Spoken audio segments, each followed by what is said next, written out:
Chapter 3. The Path of Action. Do your part.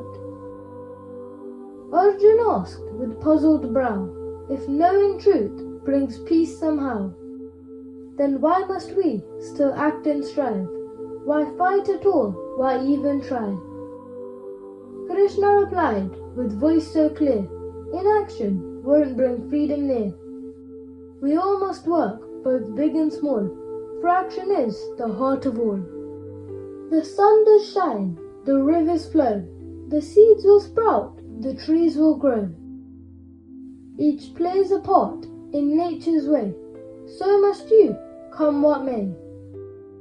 Don't act for praise, or gold or fame. Don't chase the prize, don't seek a name. Just do your duty, true and bright, and you will walk the path of light. Lead by doing what is right, with humble heart and inner sight. The world will learn from what you do, so let your deeds be good and true. Arjun bowed, his mind more still.